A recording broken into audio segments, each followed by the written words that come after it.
2월 24일 목요일 글로벌 마켓 헤드라인입니다.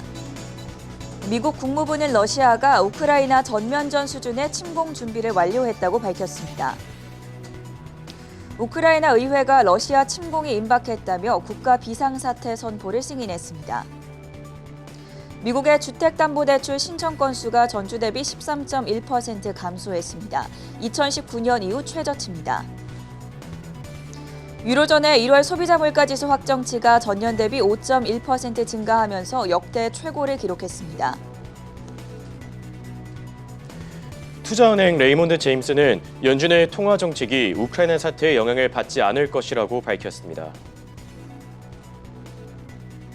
우크라이나는 대규모 사이버 공격으로 인해 은행과 정부, 외무부 사이트가 마비됐다고 밝혔습니다. 골드만삭스는 수소 산업의 연간 1조 달러 규모까지 성장할 것으로 전망했습니다. 트위터가 10억 달러 규모의 고금리 채권을 발행할 예정입니다.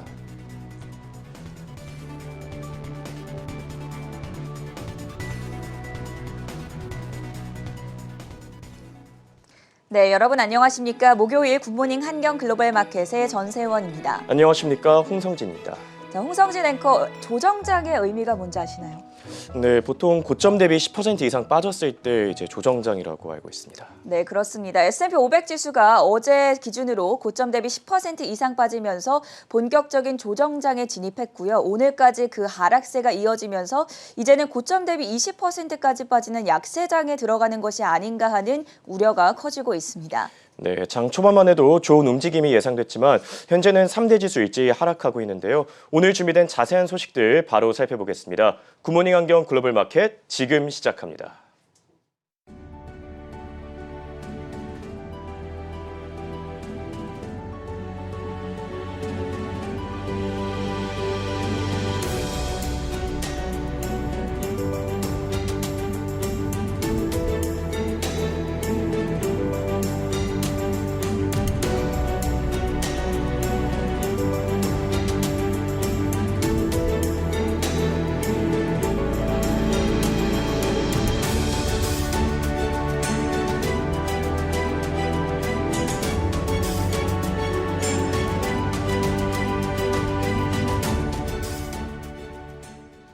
네, 먼저 마감을 앞둔 미국 증시 시황과 ETF 시장 흐름 살펴보겠습니다. 강수민 그리고 이은 캐스터 연결되어 있습니다. 안녕하십니까? 네, 강수민 캐스터 현재 3대 지수 일제히 하락하고 있습니다. 주요 이슈들 바로 짚어주시죠. 네, 현지 시간 2월 23일 수요일 마감까지 30분을 남겨두고 있는 미증시 시황 전해드리겠습니다. 우크라이나 사태를 주시한 가운데 3대 지수가 오늘도 현재 일제히 하락하고 있습니다. 다우지수가 1.2% 떨어지고 있고요. 기술주 중심의 나스닥 지수가 2% 내림세 나타내고 있고 대형주 중심의 S&P 500 지수도 1.5% 하락하고 있습니다. 이 낙폭 과대에 따른 저가 매수세가 유입되면서 장중에 혼조세 나타내기도 했는데 결국 모두 낙폭을 키워가고 있는 상황입니다. 다우지수부터 자세히 살펴보겠습니다. 30개 편입 종목 가운데 쉐보론과 인텔, 존슨앤존슨 이 세 종목만이 상승을 하고 있고요. 나머지 종목은 모두 하락하고 있는데 특히 시스코 시스템즈가 3%대, 또 홈디포와 애플이 2%대 떨어지며 다우지수 하락을 견인하고 있습니다. 나스닥 지수도 살펴보겠습니다. 10개 정도의 편입 종목을 제외하고는 모두 하락하고 있습니다. 에어비앤비가 8%대로 가장 큰 낙폭 기록하고 있고요. 모더나도 오늘 7% 가까이, 또 테슬라도 6%대 하락하고 있습니다. 차트를 통해 빵주 흐름 살펴보겠습니다. 역시나 일제히 하락하고 있는 모습입니다. 아마존이 3% 가까이, 또 애플과 넷플릭스는 2%대 내림세 기록하고 있습니다. 오늘 반도체주도 흐름이 좋지 않습니다. AMD가 4%대, 또 엔비디아와 마이크론이 3%대 빠지고 있고요. 반면 인텔은 소폭 상승하고 있는 모습입니다. 이 필라델피아 반도체 지수와 속스 ETF도 2%대 빠지고 있습니다. 투자자들은 S&P 500 지수가 어제 고점 대비 10% 하락하면서 기술적 조정 국면에 진입하자 저가 매수세에 나서는 모습도 보여줬는데요. 오늘도 시장의 주된 관심사는 역시나 우크라이나 사태였습니다. 이 우크라이나 당국은 전면전 가능성에 대비를 하고 있는 모습이고요. 미국을 비롯한 서방 국가들은 러시아에 대한 각종 제재를 단행했습니다. 조금 전 우크라이나 주요 기관이 또 사이버 공격을 받았다는 소식도 전해졌는데 잠시 후 이슈에서 더 자세히 확인하시길 바랍니다.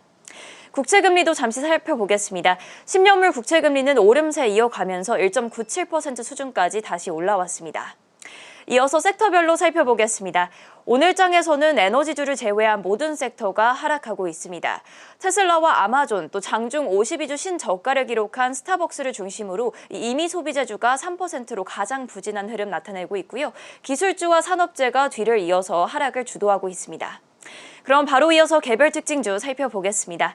오늘도 먼저 실적을 공개한 기업들부터 살펴볼 텐데요. 이 주택 개량 인테리어 업체인 로우스가 실적을 발표했습니다.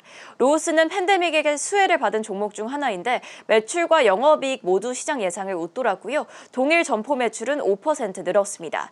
또 연간 실적 전망치를 상향 조정하면서 오늘장 0.5% 현재 오르고 있습니다. 보안 소프트웨어 업체인 팔로알토 네트워크도 실적을 공개했습니다. 매출과 주당 순이익 모두 시장 예상을 웃돌았고요. 시장 기대치보다 높은 전망치도 제시하면서 오늘장 주가가 1.6% 현재 오르고 있습니다. 버진그룹 산하의 항공우주개발 업체인 버진갤럭틱도 실적 발표했습니다. 매출은 시장 예상을 하회했지만 이 4분기 손실폭이 줄어들면서 주당 순이익이 시장 예상보다 11% 상회했고요. 따라서 오늘장 주가가 장중에 좀 크게 오르기도 했었는데 현재는 상승폭이 좀 줄어들면서 2%대 오르고 있습니다. 카지노 관련주인 시저스 엔터테인먼트도 실적 공개했는데요. 일단 매출은 시장 예상에 부합했고요. 주당 순이익은 시장 예상을 밑돌았지만 오늘장 오히려 주가는 3.8% 상승하고 있습니다. 시저스의 CEO는 컨퍼런스 콜에서 앞으로 광고 비중을 줄여나가겠다고 밝힌 바 있습니다. 네, 이어서 트위터의 소식입니다. 트위터가 10억 달러 규모의 고금리 채권을 발행하겠다고 밝혔습니다. 수익금은 투자와 부채 상환, 또 주식 환매 등 일반적 기업 목적에 사용될 예정이고요. 해당 소식에 오늘장 트위터 주가는 0.5% 현재 떨어지고 있습니다. 네, 메타가 중국의 틱톡에 맞서고자 짧은 영상 플랫폼인 릴스의 서비스 지역을 확대할 예정입니다. 메타는 세계 150개국 페이스북 사용자에게 릴스 서비스를 제공한다고 밝혔고요. 다만 오늘장 메타가 장중 52주 신저가를 기록하면서 현재 낙폭 키워가고 있는데 현재 1.5% 내림세 나타내고 있습니다. 이어서 백신주 소식 살펴보겠습니다. 프랑스 제약사인 사노피와 또 영국의 글락소스미스클라인이 함께 개발한 코로나 백신의 임상 3상 시험 결과가 긍정적으로 나왔습니다. 두 회사는 미국 FDA와 유럽 의약품청에 자체 개발한 백신의 사용 승인을 신청할 계획인데요. 해당 소식에 사노피가 오늘장 1% 가까이 오르고 있습니다. 네, 글락소스미스클라인도 주가 흐름 살펴볼 텐데요. 현재 1%대 오름세 나타내고 있습니다. 네, 모건 스탠리는 모더나를 긍정적으로 평가했습니다. 목표가는 화요일 종가보다 47%가 높은 213달러로 유지했고요. 모더나가 곧 독감 백신에 대한 2단계 데이터를 발표할 예정인데 이것이 주가 상승을 이끌 수 있다는 분석입니다. 다만 오늘장 모더나가 6% 넘게 떨어지면서 부진한 흐름 나타내고 있습니다. 계속해서 월가 IB들의 투자 의견 살펴보겠습니다. 레이몬드 제임스가 인텔의 밸류에이션을 근거로 인텔에 대한 투자 의견을 시장 수익률 하회에서 상회로 상향 조정했습니다. 작년 초 레이몬드 제임스가 인텔에 대한 투자 의견을 하향 조정한 뒤 지금까지 주가가 30% 정도 떨어졌는데 이 반도체 산업의 약세 시나리오 속에서 여기서 주가가 더 떨어지진 않을 것이라는 분석도 내놨습니다. 오늘장 인텔 현재는 소폭 상승하고 있는 모습입니다. 네, 파이퍼 샌들러가 마라톤 오일에 대한 투자 의견을 중립에서 비중 확대로 상향 조정했습니다. 올해 들어 마라톤 오일은 31% 올랐는데요. 이 주가 상승 여력이 충분하다는 평가를 내놓았습니다. 마라톤 오일이 주주 환원 정책을 늘린 것도 긍정적으로 평가했습니다. 키방크가 블록에 대한 비중 확대 의견 재차 내놓았습니다. 현재 시간 목요일, 내일이죠. 이 블록의 실적 발표가 우려된다고 밝혔는데 오늘장 블록이 4.8% 내림세 기록하고 있습니다. 코인베이스도 내일 실적을 공개합니다. JP모건은 코인베이스에 대한 비중 확대 의견을 유지했는데요. 지난 4분기 때 높았던 가상화폐 가치와 또 변동성 대비 주식 거래량이 좋았다는 걸 바탕으로 이런 평가 내렸습니다. 하지만 최근 매도세에 따라서 가상화폐 가치가 하락하면서 올해 전망치는 이에 따라 조정했다고 전했고요. 오늘장 코인베이스 장중에 잠시 플러스권으로 올라와 주기도 했는데 현재는 2% 하락하고 있습니다. 이어서 국제유가 살펴보겠습니다. 이번 우크라이나 사태가 에너지 가격에 어떤 영향을 미칠지 시장에서는 주목하고 있는데요. 최대 산유국 중 하나인 러시아의 원유 수출에 차질이 생길 경우 유가는 배럴당 100달러를 돌파할 것으로 예상되고 있습니다. 이 우크라이나에 대한 사이버 공격 소식에 국제유가가 좀 오르면서 장 초반에 낙폭을 줄여가고 있는 모습입니다. 현재 WTI는 0.1% 내린 91달러 선에서 또 브렌트유는 0.3% 하락한 96달러 선에서 거래되고 있습니다. 마지막으로 금 가격도 살펴봐야겠죠. 오늘 장에서도 금 가격은 우크라이나 사태를 주시한 가운데 1,900달러 선에서 거래되고 있습니다. 현재 소폭 상승하며 1,909달러 선에서 움직이고 있습니다. 지금까지 미국 증시 시황 전해드렸고요. 바로 이어서 ETF 시황은 이엔 캐스터가 전해드립니다. 간밤 ETF 흐름을 한눈에 짚어드리는 ETF 시황 시간입니다. 오늘 장에서 가장 눈에 띄는 부분은 은광기업과 건화물 관련 ETF의 강세입니다. 가장 먼저 은광회사 관련 ETF 확인해 보겠습니다. 오늘 장 은가격은 1% 상승해 24.5달러에서 움직이고 있습니다. 미국은 우크라이나에 러시아가 48시간 이내 침공할 수 있다고 경고했는데요. 해당 보도가 나온 이후 은가격은 오르기 시작했습니다. 또 우크라이나가 돈바스 지역을 제외한 국가 전역에 국가 비상사태를 선포했다는 소식 또한 전해지며 긴장감이 높아지고 있습니다. 이외에도 대표적인 은채굴 기업인 헤클라 마이닝은 오늘장 약 8% 급등하고 있는데요. 현지 시각 20일 실적을 발표했습니다. 매출은 예상을 하회했지만 주당 순이익이 예상을 웃돌았고 전망 또한 좋게 나왔습니다.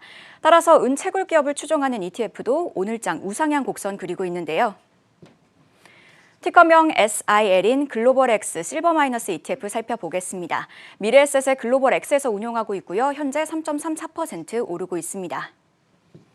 이번에는 건화물 관련 ETF 살펴보겠습니다. 해상운송은 컨테이너와 벌크 부분으로 두 개로 나뉘는데요. 여기서 드라이벌크, 즉 건화물은 곡류, 목재, 광석 등을 포장하지 않고 원래 상태 그대로 싣는 화물을 의미합니다. 최근 석 달간 벌크선 시장은 약세 보였는데요.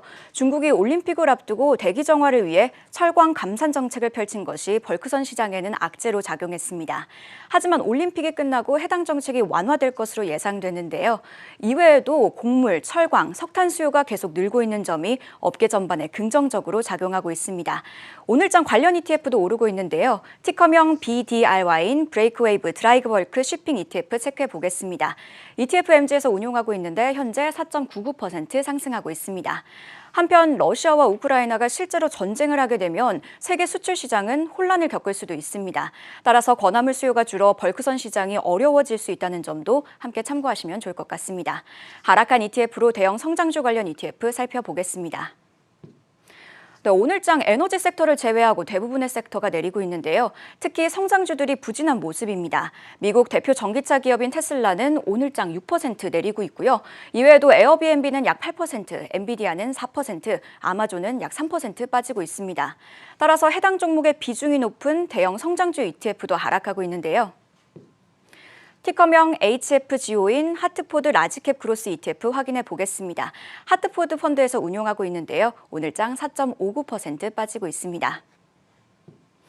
이번에는 시장 상황을 바탕으로 관련 ETF들 체크해 보겠습니다. 최근 우크라이나와 러시아를 둘러싼 긴장감이 높아지면서 원자재로 관심이 쏠리고 있습니다. 원유는 지속해서 가격 상승 압박을 받고 있고요. 어제 브렌트유는 장중에 99달러까지 치솟은 바 있습니다.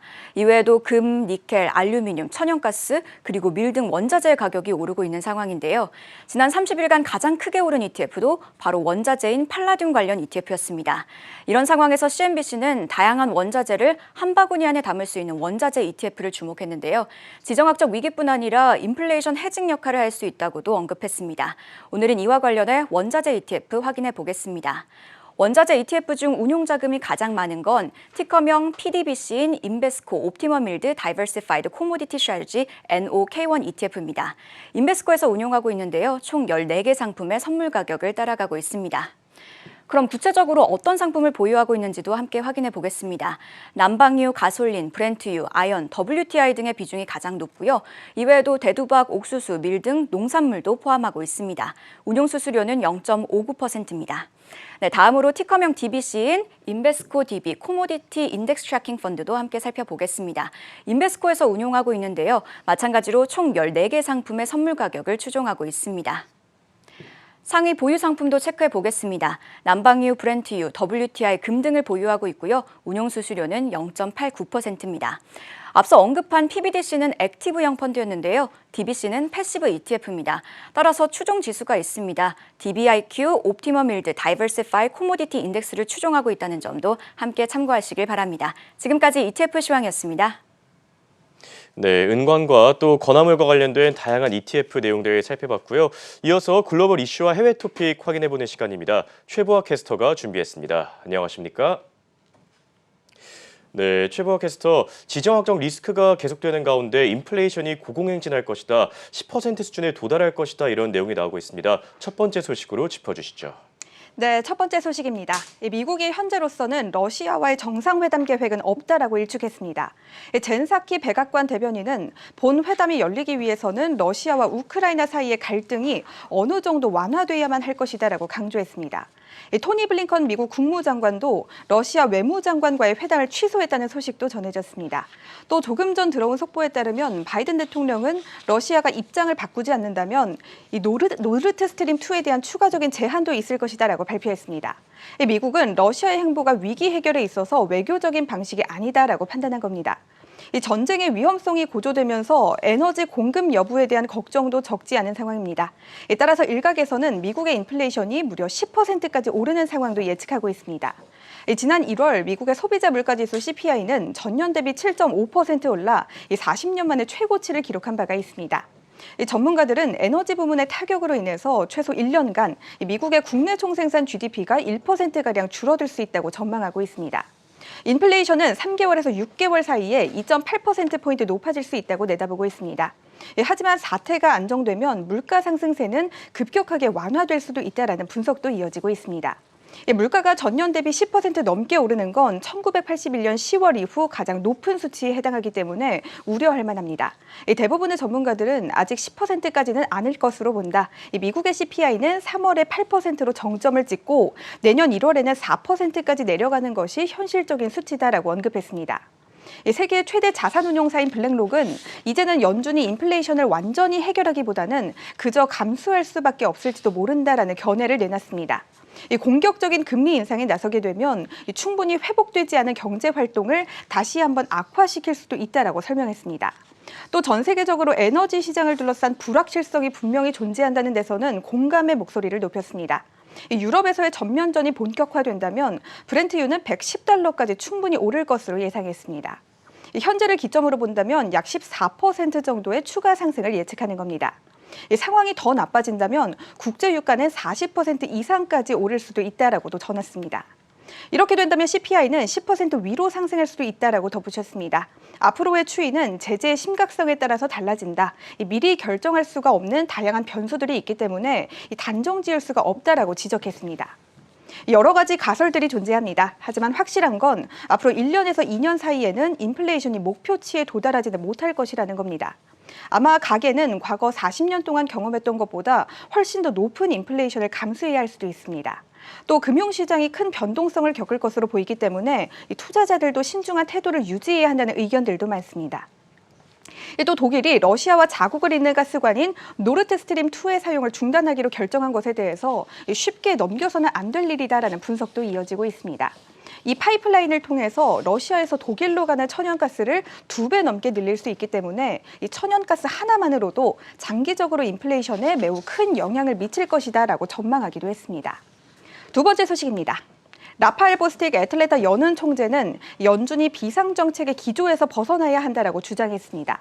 앞으로 연준이 나아갈 방향성에 대해서는 때에 맞는 경제 지표를 고려해서 앞으로의 정책을 결정해 나가야 한다라고 덧붙이기도 했습니다. 보스틱 총재는 연준이 고용 악화를 감내하지 않아도 충분히 비상정책 기조에서 빠져나올 수 있다라고 강조했습니다. 또 미국 경제는 아직도 생각보다 튼튼하다라고 설명했습니다. 또 기업과 공장은 여전히 인력 부족 문제로 어려움에 직면해 있다. 이 생산성이 노동력의 제약을 받고 있다라고 말했습니다. 이 말인즉슨 이 사람들은 수요와 지출에 대해서 움직일 준비가 된 것이다라는 평가입니다. 이 보스틱 총재는 향후 몇 달간 경기가 위축될 것이라는 명확한 증거가 없다라고 반박했습니다. 따라서 미국 경제 성장은 계속될 것이다라고 내다봤습니다. 다만 러시아에 대한 제재 조치가 경제에 어떤 영향을 미칠지는 아직 확신할 수는 없다라고 우려했습니다. 불확실성 때문에 특정 기간 동안 투자가 다소 위축될 수도 있다라고 전했습니다. 세 번째 소식입니다. 우크라이나 사태가 강행된다면 연준의 금리 인상이 난관에 부딪힐 것이다. 그동안의 예측과는 또 다른 변화가 생길 수도 있다는 전망이 나왔습니다. 지정학적인 긴장감이 높아지면서 가장 큰 영향을 받은 건 원유였습니다. 국제 유가의 말 그대로 탄력이 붙은 건데요. 미국 경제의 70%가량을 차지하는 소비에서 유가가 차지하는 부분이 엄청났음을 돌이켜볼 수가 있었습니다. 무디스는 원자재는 전반적으로 강세를 띨 것이다라고 단언했습니다. 하지만 국제 유가의 강세는 실질적으로 미국의 더 큰 문제가 될 수도 있다라고 덧붙였습니다. 우크라이나 사태로 인해서 이 국제 유가가 지금보다 10달러에서 15달러 정도 더 뛰게 될 것으로 보입니다. 그렇다면 이미 7.5%가량 올라선 미국의 소비자 물가가 여기서 0.5%포인트 더 뛸 수도 있다는 겁니다. 이 모든 것들이 현실화된다면 연준이 물가 안정과 완전 고용이라는 양대 정책 기조를 수행하는 것이 꽤나 어려워질 수도 있다는 분석들이 이어지고 있습니다. 이 JP모간도 현재의 상황 속에서 연준의 머릿속은 더욱 복잡해졌을 것이다라고 말했습니다. 우크라이나 쇼크 속에서 연준의 디스인플레 진단에 대한 평가도 더욱 꼬이게 됐다라고 지적했습니다. 따라서 연준이 오는 3월의 첫 금리 인상에서 최근 지지를 받고 있는 50 베이시스 포인트보다는 25 베이시스 포인트 인상이 합당할 것이다라고 진단했습니다. 또 이전 연준 의장들의 행보를 보면 유가 상승기에는 긴축적인 움직임에 대해서 더욱 신중한 태도를 보여왔다라고 설명하기도 했습니다. 하지만 무디스는 아직 무언가가 더 일어나지는 않았기 때문에 연준이 인플레이션을 잡기 위한 대응에 더 초점을 맞출 것이다라고 관측했습니다. 네 번째 소식입니다. 골드만삭스가 서방 국가들이 러시아에 대한 제재 조치에 박차를 가하게 되면 미국 증시가 크게 하락할 것이다라고 전망했습니다. 전면적인 충돌이 발생한다면 구체적으로 S&P 500 지수는 6.2%, 나스닥 지수는 9.6%, 유로스탁스 600 지수는 9.3% 떨어질 것이라고 예상했습니다. 최근 러시아는 우크라이나 동부 지역에 있는 도네츠크 인민공화국과 루간스크 인민공화국의 독립을 승인하고 평화유지군이라고 불리는 군 병력을 파견했습니다. 이에 미국과 영국 그리고 유럽연합 EU가 러시아를 상대로 하는 각종 경제와 금융 제재안을 잇따라 내놨습니다. 독일은 러시아와 자국을 잇는 가스관인 노르트 스트림 2 사업을 중단하겠다는 결정을 내리기도 했습니다. 이 바이든 대통령은 러시아의 평화유지군은 침공의 시작이다라고 강력하게 경고하기도 했습니다. 이 골드만삭스는 최근 전 세계의 통화 가치가 러시아의 루블화에 얼마나 민감한지를 측정해서 이번 전망치를 제시했습니다. 이 갈등의 골이 깊어지면 루블화가 달러화에 비해서 10% 정도 폭락할 것으로 예상한다고 밝혔습니다. 이와 관련해서는 ING는 파운드화는 달러화에 비해서 절하 국면을 이어갈 것이다라고 예측했습니다. 위기감이 완화된다는 확실한 증거가 나타나지 않는다면 며칠 내에 환율이 파운드당 1.35달러에서 1.355달러까지 밀릴 것이라고 덧붙였습니다. 정치적 그리고 경제적인 불안정성이 확대될 가능성이 매우 커질 것으로 보이고 있습니다. 다만 하루가 다르게 상황이 변화한다는 점을 고려한다면 지금까지 밝혀진 이론적인 상관관계는 미래의 시장 충격에 대한 불완전한 가이드일 뿐이다라고 설명하기도 했습니다. 다섯 번째 소식입니다. 우크라이나의 주요 기관들이 또 한 번 사이버 공격을 받았습니다. 배후는 아직 파악되지 않았습니다. 우크라이나는 의회와 내각 그리고 외무부를 포함한 정부 기관들과 은행들의 디도스 공격이 시작됐다라고 급박한 상황을 전했습니다. 현재 많은 관련 보고를 받고 있다. 주로 웹사이트 접근에 문제가 나타나고 있다라고 설명하기도 했습니다. 얼마 전 우크라이나는 해커들이 사이버 공격을 준비하고 있다는 온라인 경고를 받았다고 밝힌 바가 있습니다. 또 지난 15일에도 국방부와 웹사이트 은행 두 곳이 사이버 공격을 받았다고 호소하기도 했습니다. 우크라이나는 계속되는 사이버 공격의 배후로 러시아를 지목하고 있지만 러시아는 이를 부인하고 있는 상황입니다. 본 사이버 공격은 양국 간의 긴장이 최고도로 높아진 가운데 벌어지고 있습니다. 이 때문에 전문가들은 러시아가 우크라이나를 침공하기에 앞서서 사회적인 혼란을 조장하기 위해 사이버 공격을 벌일 가능성이 충분히 있다라고 지적했습니다. 또 러시아가 미국의 기업들을 상대로 사이버 공격을 할 수도 있다는 경고도 나왔습니다. 지금까지 러시아의 행보를 보면 공작원들이 암호 살포 공격을 통해서 네트워크에 접속할 수 있다라고 우려했습니다. 이 바이든 대통령이 러시아를 향한 강력한 규제를 내놓으면서 이 러시아가 보복에 나설 수도 있다는 겁니다. 이날 바이든 대통령은 러시아의 최대 국책은행인 대외경제은행을 포함한 두 곳의 러시아 은행을 이 서방으로부터 전면 차단하겠다, 자금 조달을 제약하겠다라고 밝혔습니다. 또 러시아 지도층과 그 가족을 제재하고 이 러시아의 국가 채무에 대해서도 포괄적인 제재를 시행한다라고 발표하기도 했습니다. 이 러시아는 2008년 조지아 침공과 2014년 크림반도 합병 사태, 그리고 우크라이나 동부의 돈바스 지역의 무력 충돌을 벌일 때도 본격적인 침공에 나서기 전에 사이버 공격을 감행하기도 했습니다. 마지막 소식입니다. 이 전쟁 발발에 대한 위압감이 극에 달하면서 비트코인 가격이 휘청이고 있는 건 사실입니다. 하지만 당분간 큰 하락은 더 없을 수도 있다는 분석이 새롭게 나왔습니다. 페어리드는 이 비트코인에 대해서 37,400달러 선을 장기 지지선으로 본다. 다음 지지선은 27,200달러 수준이다라고 말했습니다. 그리고 이 지지선이 당분간 깨지지는 않을 것이다라고 내다봤습니다. QCP 캐피털도 단기적으로 비트코인이 크게 변동성을 받을 것으로 예상된다. 하지만 아예 붕괴되지는 않을 것이다라고 설명했습니다. 연준의 긴축 행보가 어느 정도 확실시됨에 따라서 가상화폐 시장이 이를 선반영했다는 분석입니다. 이미 충분히 조정을 받았기 때문에 여기서 더 무너지지는 않을 것이라는 겁니다. 다만 더 하락할 것이라는 의견이 우세하기는 합니다. 양국의 대치 상황이 길어진다면 비트코인이 3만 달러 아래까지 추락할 수도 있다는 겁니다. 일각에서는 첫 번째 지지선은 3만 3천 달러 선에서 두 번째 지지선은 3만 달러 선으로 본다라고 전하기도 했습니다. 3만 달러 선이 깨진다면 그 이후의 하락세는 예측할 수 없다라는 의견도 많습니다. 우크라이나 사태가 전 세계 금융시장을 강타하고 있습니다. 비트코인 역시 원하든 원치 않든 큰 변동성에 노출된 상황이기 때문에 당분간 롤러코스터 행보를 나타내는 것은 어느 정도 감내해야 한다는 것이 전반적인 평가입니다. 현재 비트코인은 3만 7천 달러 선에서 이더리움은 2,600달러 선에서 움직이고 있습니다.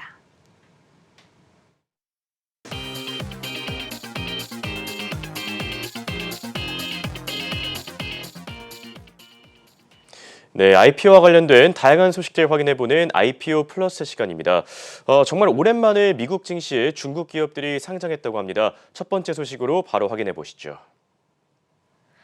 네, IPO 플러스 오늘은 지난주에 상장한 기업들 주가 흐름을 확인해 보면서 시작하겠습니다. 우선 메이화 인터내셔널 일회용 의료기기 업체로 미국 내에 정말 몇 달 만에 IPO한 중국계 기업입니다. 지난 16일 메이화는 나스닥에 360만 주의 보통주를 10달러에 상장을 해서 3,600만 달러의 자금을 모집했습니다. 28일 상초가는 10달러였는데 이후 18%가량 내리면서 8달러 선에 거래 중으로 시가총액은 현재 19억 6천만 달러 선에 있습니다. 중국의 규제 강화의 영향을 받지만 수익과 성장성이 높은 회사로 꼽히고 있습니다. 한편 바이오 기술 회사인 블루워터 백신은 18일 금요일 50달러의 공개를 시작하여 마감 때 57.4달러로 538% 급등하면서 데뷔를 했습니다. 전 세계 전염병에 대한 변형 백신 연구 개발에 주력을 하고 있고요. 오늘 장에서는 20% 넘게 하락하면서 44달러 선으로 내려왔습니다. IPO 시장이 미지근한 요즘은 같은 시간에 기업을 공개하더라도 기업별로 이렇게 시장 모습이 많이 다른 모습입니다. 기업별로 조심히 접근하셔야겠습니다. 4주차 일정 리스트에 오른 기업은 하나였습니다. 191억 원 규모의 기업 공개를 목표로 하는 소비재 부문의 회사이며 티커명 AKAN으로 이번 주 금요일에 IPO 예정인 아칸다라는 회사입니다. 어떤 기업인지 살펴보시죠. 네, 이 회사는 자회사를 통한 의료용 대마를 생산하고 판매하는 회사입니다. 주로 대표 자회사로는 보펠로와 캔마트가 있는데요.